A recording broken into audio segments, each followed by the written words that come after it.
بسم الله الرحمن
মুহাম্মদুর রাসূলুল্লাহ সাল্লাল্লাহু আলাইহি ওয়াসাল্লাম দুনিয়াতে আগমনের পূর্ব কথা ছিল জাহিলি যুগ 500 বছর।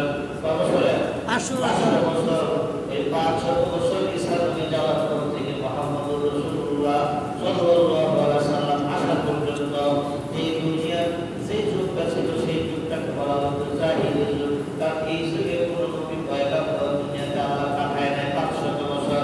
ওই 500 বছর ওই জাহিলি যুগের কথা আল্লাহ রাব্বুল আলামিন বলেছেন। জাহিলি ওরা পূর্ববর্তী অন্ধকার যুগে জাহিলি যুগের মতো ওই যে ওই সময় যে নারীরা সাজসজ্জা করিয়া পুরুষের সম্মুখে বাহির হইত, ওই রকম ভাবে তোমরা এখন বাহির হইও না। সুবহানাল্লাহ। আল্লাহ রাব্বুল আলামিন বলেন ওয়াকিমুস সালাতা, এবং তোমরা যারা নারী রয়েছে তোমরা নামাজ আদায় করো, ওয়া আতুস যাকাতা, এবং যাকাত প্রদান করো, ওয়া আতিনাস যাকাতা, যাকাত প্রদান করো, ওয়া আতিনাল্লাহ ওয়া রাসূলাহ, আল্লাহ ও তার রাসূলের অনুসরণ করো। সুবহানাল্লাহ। আল্লাহ তাআলা পৃথিবীতে যত জায়গায় আল্লাহ কোরআনের মধ্যে যত জায়গায় আল্লাহকে অনুসরণের কথা বলেছে, আল্লাহকে অনুকরণের কথা বলেছে, প্রত্যেক জায়গায় হাবিবে মুস্তাফার নামটা রেখে দিয়েছে। সুবহানাল্লাহ। আল্লাহ বলেন আমি আল্লাহকে পেতে হলে আল্লাহর মতো পাওয়ার কোনো সুযোগ নাই, কারণ আমি আল্লাহ, তার সাথে শরীক, আমি আল্লাহকে তার সাথে শরীক করা যাবে না। আমি আল্লাহ অদৃশ্য, আমি আল্লাহকে অদৃশ্য, আমি আল্লাহকে কেউ চর্মচোখে দেখতে পারবে না। আমি আল্লাহ হচ্ছে আলিমুল গায়ব, আর হাবিবে মুস্তাফা হচ্ছে গায়বকে খবর দেওয়ালা। সুবহানাল্লাহ। আল্লাহকে আমি আল্লাহকে দেখার মতো ক্ষমতা পৃথিবীর কারো নাই, কিন্তু হাবিবে মুস্তাফাকে আমি দাওয়াত করে সসম্মানে ইজ্জতের সহিত আমি হাবিবের সাথে 27 বছর কাটাইতেছি। সুবহানাল্লাহ। সশরীরে আল্লাহর হাবিবকে নিয়ে গেছেন। নিয়ে যাওয়ার পরে আল্লাহর হাবিব সাল্লাল্লাহু আলাইহি ওয়াসাল্লাম হচ্ছেন আল্লাহ দেখার আয়াত। আল্লাহ দেখার আয়াত। একটা মানুষ যখন আয়াতের সামনে যায় তখন তার ছবিটা কি করে, তার নিজের ছবিটা বাইসা হবে। সে যদি কালো হয়, কালো আসে। এই আয়নাটা আবার যদি সুন্দর একটা লোকের সাথে ধরেন, আমি কালো মানুষ না, আমার সামনে যদি আয়নাটা ধরেন আমি আমার সাথে রাখি, কালো হইব না। ব্যবসা সুন্দর সুন্দর মানুষ এবার আপনি যদি আয়না ধরেন সুন্দর কষ্ট হইব না। আয়না ধরে কি ব্যাপার, কি আয়না তো একই আয়না, এখন বললাম কালো, ওখানে বললাম সাদা, ব্যাপার কি? আয়না তোমার গুণ কি বা আমার গুণ কিছু না, যার সেই রূপ আমি তার এই রূপটাই দেখাই। সুবহানাল্লাহ। আল্লাহ দেখা আয়না হচ্ছে মুহাম্মদুর রাসূলুল্লাহ, আর নবী দেখা আয়না হচ্ছে পীর ও মুর্শিদ। সুবহানাল্লাহ। কেউ যদি মুর্শিদ পাইল সে রাসূল পাইল, কেউ যদি রাসূল পাইল সে খোদা পেয়ে গেল। সুবহানাল্লাহ। তাইলে আল্লাহর হাবিব সাল্লাল্লাহু আলাইহি ওয়াসাল্লামের কথা আল্লাহ বলতেছে কি, নারীদেরকে বলতেছে তোমরা আমি আল্লাহর অনুগত করো, রাসূলের অনুগত করো। আমি আল্লাহকে অনুসরণ করো, আমার হাবিব মুস্তাফাকে কি করো, অনুসরণ করো। হাবিব মুস্তাফাকে অনুসরণ করলে আমি আল্লাহকে অনুসরণ করা হয়ে যাবে। সুবহানাল্লাহ। আর হাবিব মুস্তাফা হাদিসে মুবারাকার মধ্যে বর্ণনা করেন তোমরা তোমাদের পীর ও মুর্শিদ, ওই পীর ও মুর্শিদের দিকে তাওয়াজ্জুহ দাও, আমি রাসূলের তাওয়াজ্জুহ হয়ে যাবে। আমি রাসূলের তাওয়াজ্জুহ যদি হয় আল্লাহর পাকের তাওয়াজ্জুহ তোমরা পেয়ে যাবে। সুবহানাল্লাহ। এখন আল্লাহর হাবিব সাল্লাল্লাহু আলাইহি ওয়াসাল্লামের অনুকরণ করার কথা বলেছেন আল্লাহ রাব্বুল আলামিন। আল্লাহ রাব্বুল আলামিন বলেছেন লাকাদ কানা লাকুম ফি রাসূলিল্লাহি উসওয়াতুন হাসানাহ। কে আছে? আমি নবী মুহাম্মদুর রাসূলুল্লাহ সাল্লাল্লাহু আলাইহি ওয়াসাল্লামকে আমি আল্লাহ রাব্বুল আলামিন নবীকে যে দিয়েছি যে উত্তম চরিত্র, উত্তম আদর্শ, এই উত্তম চরিত্র এবং উত্তম আদর্শটাই তোমাদের জন্য কল্যাণকর হয়ে যাবে। সুবহানাল্লাহ। আমার রাসূলের চরিত্র হচ্ছে উত্তম চরিত্র, উত্তম আদর্শ। অর্থাৎ রাসূলুল্লাহ সাল্লাল্লাহু আলাইহি ওয়াসাল্লামের উত্তম চরিত্র, উত্তম আদর্শ যদি কোনো বান্দা বান্দী যদি এটা গানকে ধরে রাখতে পারে তাহলে সে নিশ্চয়ই কোথায় যাবে? আল্লাহ জান্নাতে যাবে।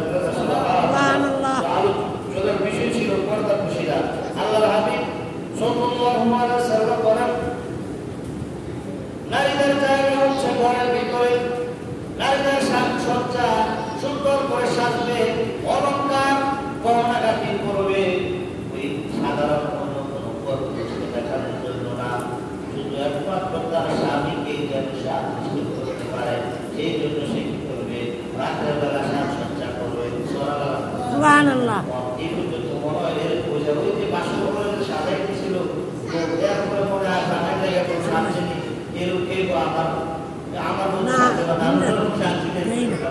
আল্লাহ রসুলের কাছে সাজসজ্জা করবার কোথায় স্বামীকে দেখানো কারা দেখানো জন্য স্বামীরে দেখানো সাজসজ্জা করবে ঘরে যাওয়ার সময় সাজসজ্জা করবে বিয়া বাড়ি যাইবো মুসলমান যাইবো ওই ডায়াবেটিস যাইবো ওই জন্মদিনও যাইবো এই করে করে সাজা বাইরে আরে আমার 2 ঘন্টা 3 ঘন্টা লাগায় সাজতে ওর সাজতে কোনো সমস্যা নাই তবে সাজতে হবে কাকে দেখানোর জন্য তার স্বামীকে দেখানোর জন্য অন্য কাউকে দেখানোর জন্য সাজতে এটা আপনার জন্য হারাম হয়ে যাবে জিনা হয়ে যাবে জিনা শুধু স্বামী স্ত্রী ওই ইত্যাদি বলে রাখে নারী এবং পুরুষ অবৈধ মেলামেশা করার নাম জিনা নয় এটার নামও জিনা আবার চোখেরও জিনা আছে মুখেরও জিনা আছে প্রত্যেক অঙ্গ প্রত্যেকেরও জিনা আছে তোমাকে যে একজন বেগানা পুরুষ দেখলো ওই বেগানা পুরুষের চোখের জিনা হইল তোমার অঙ্গ প্রত্যেকের জিনা যদি বিশ আর এটার নাম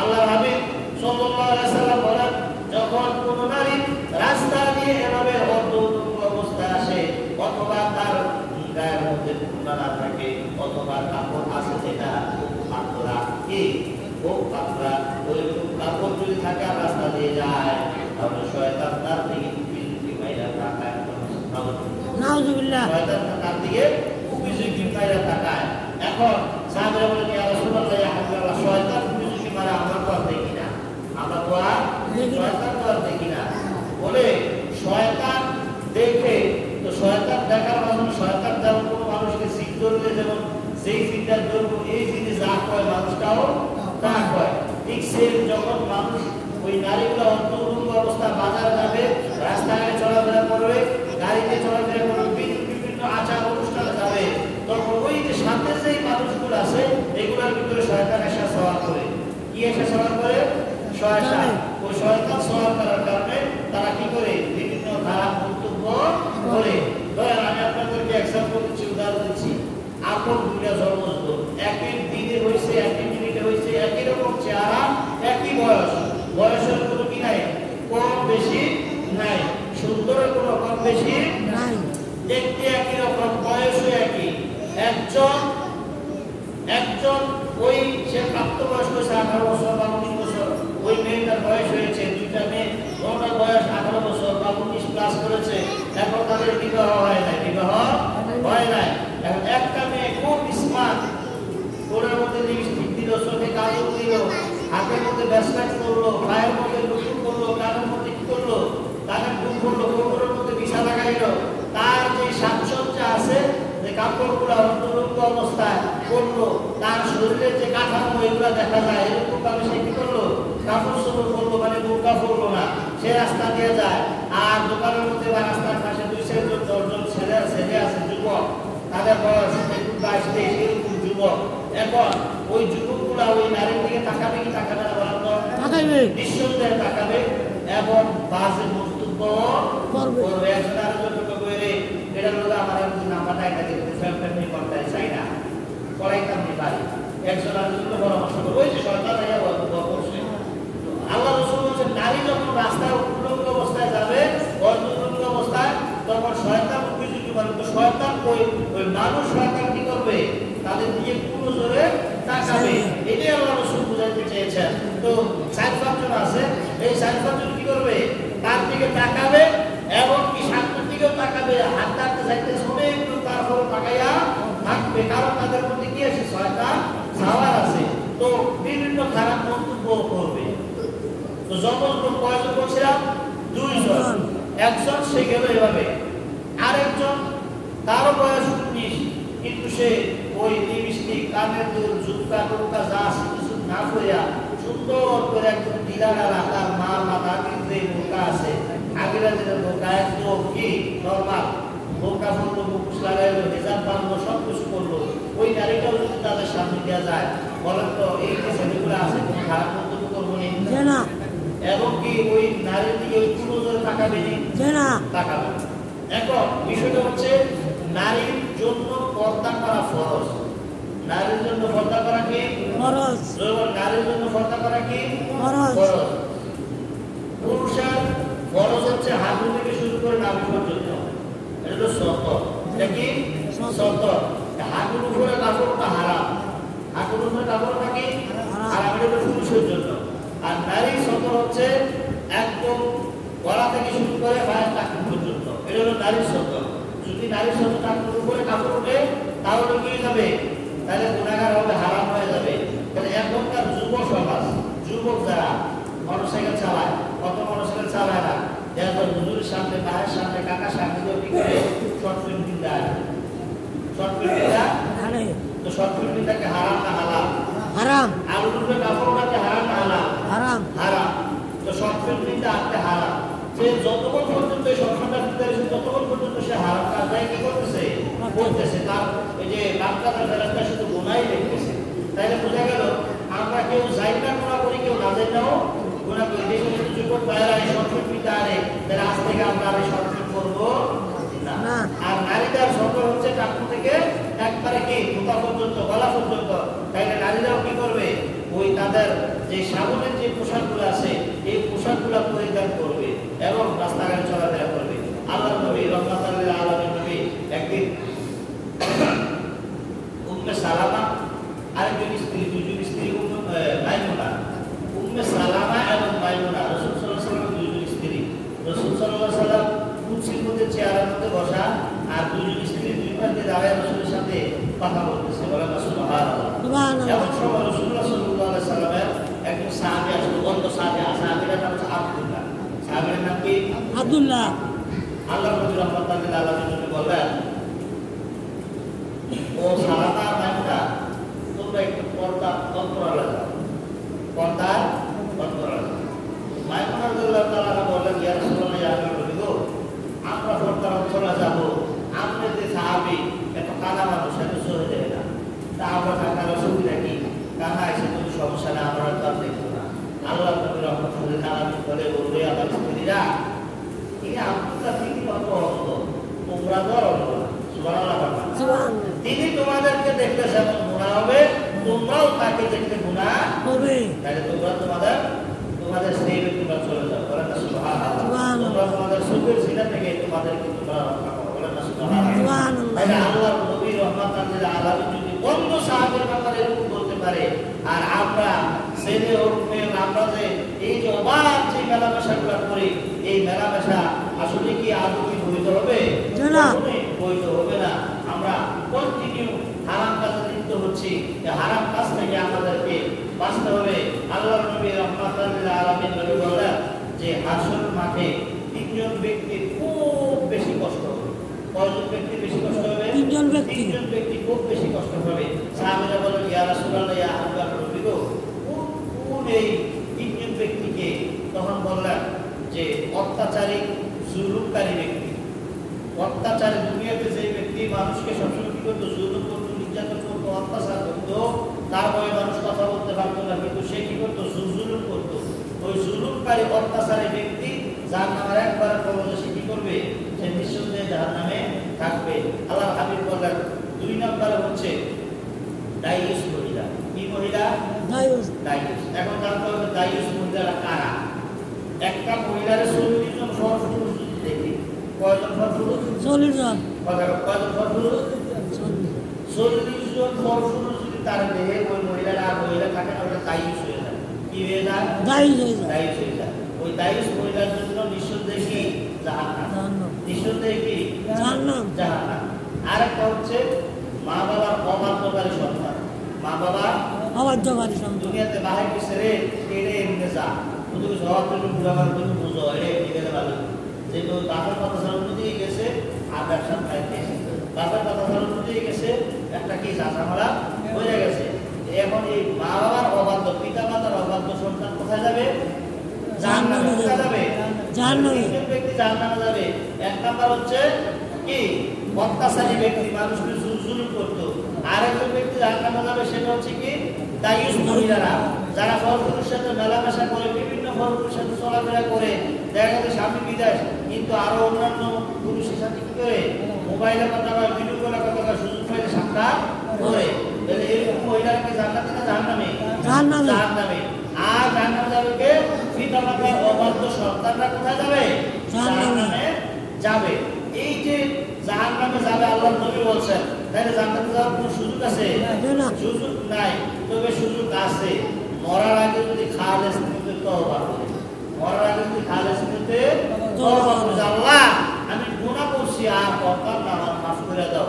আল্লাহ কবুল করার মালিক, আল্লাহ যদি কবুল করে, আল্লাহ যদি তওবা কবুল করে ক্ষমা করে দেয়, তাহলে জান্নাতে যাইতে পারবে। কিন্তু এই অবস্থায় যদি তারা মারা যায়, তওবা করার সুযোগ না পায়, আজরাইল চলে আসে আর রূহটাকে নিয়ে নেয়, তারপরে এক সেকেন্ডের জন্য দুনিয়াতে আল্লাহ দিবে না, আর সে ভালো হওয়ার কোনো সুযোগ নাই, তওবা করার কোনো সুযোগ নাই। অর্থাৎ আমাদের জান থাকতে, জীবন থাকতে আমাদের ইজ্জতকে আমরা হেফাজত করতে হবে। আর একটা বিষয় আল্লাহ রাসূল সাল্লাল্লাহু আলাইহি ওয়াসাল্লাম বলেছেন যে তোমাদের মধ্যে যারা স্বামী আছো, স্ত্রী যদি জাহান্নামী হয় স্বামীও জাহান্নামী, স্ত্রী যদি জাহান্নামী হয় স্বামীও জাহান্নামী। সাহাবীরা বলেন ইয়া রাসূলুল্লাহ কেন স্বামী জাহান্নামী? ওই স্ত্রী জাহান্নামী হওয়ার মাঝখানে স্বামীর অনেকটা বড় হাত আছে, অনেক বড় হাত আছে। স্ত্রী বিভিন্নভাবে চলাফেরা করতে স্বামী বাধা দিত না। এই স্বামী বাধা না দেওয়ার কারণে, স্বামী শাসন না করার কারণে এই জন্য কি করছে, ওই স্বামীও কি করতে হবে, স্ত্রীর দায়ভারটা বহন করতে হবে। একজন আল্লাহর পয়গম্বর ছিলেন ইব্রাহিম নবী। কি নবী? ইব্রাহিম নবী। তো তিনার সন্তান, উনি একজন পয়গম্বর ছিলেন, নবী ছিলেন। সম্ভবত আয়ুব নবী নাকি আমার খেয়াল নাই, একজন নবীর নাম নবী ছিলেন। তো উনি আসলেন বাড়িতে, আসার পরে বলছে মাগো আমি মুসাফির মানুষ, খেয়াল করেন কিন্তু আমি মুসাফির মানুষ, আমার কিছু কি করেন, খাবার দাবার দেন, একটু বসার জায়গা দেন। ওই মহিলা বসারও জায়গা দিচ্ছে না, খাবার দাবারও দিচ্ছে না। তো বলছে আপনি কার কাছে আসছেন? বলছে যে আমি পয়গম্বরের কাছে আসছি। কিন্তু নাই, উনি তো দূরে গেছে। তো আসলে বলল যে আমাকে তো নবীর ওই যে নামটা খেয়াল নাই। তো বলছে আসলে বলল যে ঘরের চৌকাটা যদি পাল্টাই দেয়, চৌকাটা কোন নবী? ইব্রাহিম নামটা তো বললাম, ইব্রাহিম বলছে আসলে বলল যে ঘরের চৌকাটা বেশি একটা কিনা পালা না, এটা যদি পাল্টাই দেয়। তো ওই পয়গম্বর বাড়িতে আসলেন, আসার পরে যে নবী তো পয়গম্বর তো খুশবু পাইছে, গ্রাম পাইছে, কিনে আমার বাপ ইব্রাহিম নবী আইছিল, আমার বাপ ইব্রাহিম আলাইহিস সালাম আসছিল। বিবি ঘরে কি কেউ আসছে? তুমি করা আসছিল তো কে? একটা মুরব্বী আইছে, তাহলে বইতো দিছিলি না, ওজুর খান দিছিলি না, তুই খাওয়া খাওয়া শুনে কয় না। তো যাই কি পেয়েছি কয়ে গেছে, কয়ে গেছে কি কইছে? কি কইছে? ঘরের চৌকাটা ভালো না, ঘরের চৌকাটা ভালাই যায়, পাহাড়ে বিক্রি করলি কি করলি, কিছু তো পাওয়া খাইনি টেবিলে চৌকাটার ভালাইতে কইছে না, পুরো এটা তালাক দিতে কয় কেন? কয় তুই আমার বাবার সাথে বেয়াদবি করছস, বাবার এই কিছু করছো না। কয় আমার বাবা জানে তো আমি পাউডারে সালাম করতাম, প্রচু করাই দিতাম। কয় তিনি কি পরিচয় দিচ্ছে না? কয় না দিচ্ছে না। কি বলছো? কয় মুসাফির। কয় মুসাফির এসে থেকে কি হয়েছে? তুমি কি তার খেয়াল করবা না? তুমি তার উদ্ধার দিবা না? তুমি সে তার সাহায্য চাইছে, তুমি কি সাহায্য দিবা না? অতএব আমার বাবা বলেছে তোমাকে ছেড়ে দেওয়ার জন্য। দেখেন পয়গম্বর একজন নবী আরেকজন নবীর দিক নির্দেশনা দিছে যে চৌকাটা ফালাইতো, সাথে সাথে চৌকাট ফালাইয়া ওর তার মা বাবা যদি দৌড়াতে পারে না, অমুকের লোক যদি দেখা করে, অমুকের লোক কথা কয়, অমুক করে 50,000 একটা হাওড়া দিয়ে রাখছে, নাম তারা না আনে না, এই না এই না। আজকে পয়সা রাখতে এরপরে দিন কাজে লাগে, সকালবেলা ভিন্ন কেমনি দিবা, কি করবা না আমরা জানি না, আলাদা করে দাও। নাউজুবিল্লাহ কিন্তু না, আলাদা করে দাও। এই সমাজ, আগের সমাজ, আকাশ পাতার ব্যবধান নেই। তো ওই নবী পয়গম্বর ওই বউটাকে ছেড়ে দিচ্ছে, নতুন করে একটা বিয়ে করছে। আবার কিছুদিন পরে ইব্রাহিম নবী আসছে, আসার পর মাগো আমি মুসাফির মানুষ, ঘরে কিছু আসেনি, কিছু খাবার দেন। উনি কেউ ঠিক আছে, কর্তার আওয়াজ থেকে বলছে বাবা আপনি একটু দাঁড়ান, ওই জল ছুঁয়ে এটা দিচ্ছে, রোড়া দিচ্ছে, হুজুর পানি দিচ্ছে, আপনি হাত মুখুন, রুটি আসছিল, কি কি আসছিল, ঘরে খাবার দিচ্ছে, খান, আর পয়গম্বর আসবে, আপনি একটু বসেন, রেস্ট নেন। কর্তার আওয়াজ থেকে সবকিছু দিয়া বলছে আপনি বসে নেন। না আমি বসতাম না। তো আপনার পরিচয়? আমার পরিচয় আমি মুসাফির। উনি আসলে কি কিছু বলবো? উনি আসলে বললো যে তোমার ঘরের সুপারটা বাবা এটার কাছে না বলতা। তো আসছে কি আমার বাবা আসছে, তোমার নবীদের তো পীর ফারদেরও আমরা একটা মিষ্টির ঘোড়া এখন রাখলে পীর ফার দাওয়াত দেওয়া লাগেনি। এই যে পীর ফারদের মিষ্টির ঘোড়া নামা আছে বা সিটি নামা আছে, এটা জানে কেমনে? কারণ তারা ডাকিরা আল্লাহ পাওয়ার ক্ষমতা দিছে, কোন মিষ্টি আছে যা। তো তো পয়গম্বর নবীরাও কি আছে নাকের ঘ্রাণ আছে। যখনই ওই রাসূলুল্লাহ সাল্লাল্লাহু আলাইহি ওয়াসাল্লাম যাইতেন সাহাবীরা রাসূল সাল্লাল্লাহু আলাইহি ওয়াসাল্লামের যে মেশকা আবরক থেকে শরীরের যে ঘ্রাণ আসতো এই ঘ্রাণ অনুযায়ী আয়েশা তারা কি করতো বিছাইয়া বার করে রাখতো। সুবহানাল্লাহ। অনেকটা টেলিফোন দেয় কইরে তুই আগে টেলিফোন কি আসলো নেই। আল্লাহ তার হাবিবে মুস্তাফাদেরকে পয়গম্বরদেরকে কিনতেন অলৌকিক কিছু মর্যাদা ক্ষমতা দিতেন। আসলেন আসার পরে বললেন আমার এই কেউ কে আসছিল কয়েক মুসলমান আসে কি করছো আমি জল ছুঁয়ে দিছি ওই কাঠের চকি আছে ছোট ছোট জল ছুঁয়ে দিছি আমি ওই যে উজুর পানি দিছি তারপরে ওনারা নাস্তা দিছি খাওয়াইছি গোস্ত বছরি বসছে না ওই লাগেছে চোখের দরজা চৌকাঠের দরজা বালা দরজার চৌকাঠ বালা এটা সময় না বললাম বিক্রে তোমার আগে আমি একটা বিয়ে করছিলাম আমার বাবা আজকে আসছে বলে দিয়ে গেছিল ওইটা যেন আমি তালাক দিয়ে দেই আর আজকে তোমার আচার আচরণ ব্যবহারে আমার বাবা সন্তুষ্ট হয়ে গেছে সন্তুষ্ট হয়ে বলছে তোমার যেন আর আমি না তালাক দিয়ে না সারি তোমাকে যেন জীবন সঙ্গী হিসেবে আমার জীবনটা কাটাই দেবো না। সুবহানাল্লাহ।